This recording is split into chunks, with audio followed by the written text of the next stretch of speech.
Mm, mm.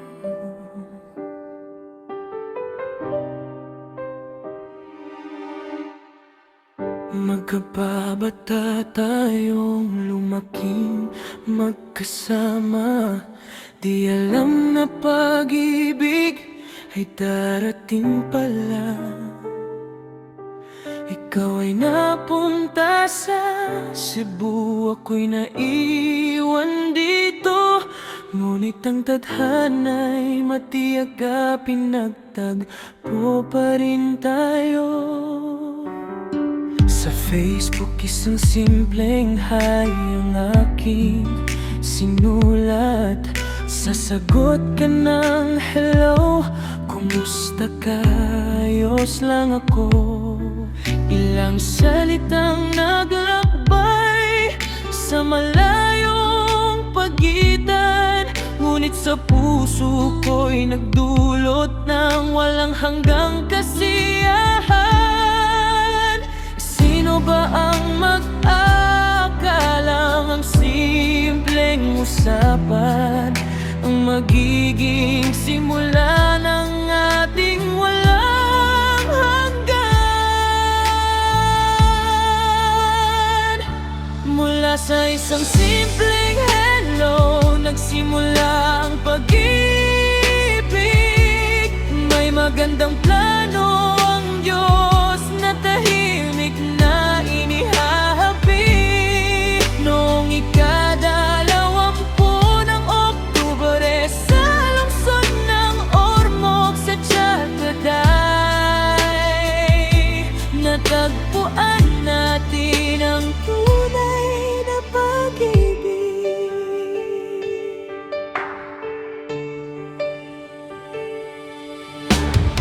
Mula sa isang tawag hanggang sa matamis mong oo, ikaw ang naging pinakamalaking ligaya ko.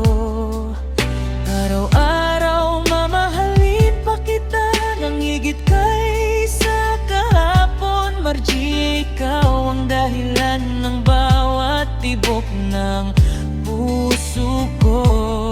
Sa bawat tawag buong puso, ikang niligawan.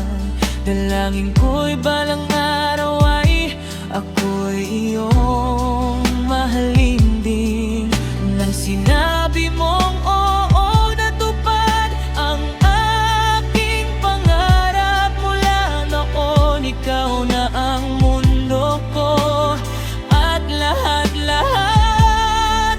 Noong ika-7 ng Nobyembre, magkahawak ang ating kamay. Nangako tayong habang buhay sa harap ng poong may kapal. Mula noong 2015, sa saya man o luha, ikaw ang aking tahanan sa bawat yugto ng buhay. Pwede ngayon ay biniyayaan tayo ng dalawang mahal na anak, sina Johan at Yuri. Ang pinakamahalagang biyaya, ang munting pamilya natin ang sagot sa ating panalangin. At ang pag-ibig natin ay lalo pang tumitibay sa bawat araw. Mula sa isang simpleng hello, tingnan mo kung nasa na tayo. Magkasama pa rin gaano man kalayo o kalapit ang mundo. Ikaw ang matalik kong kaibigan, ang tapat kong asawa, ang pinakamagandang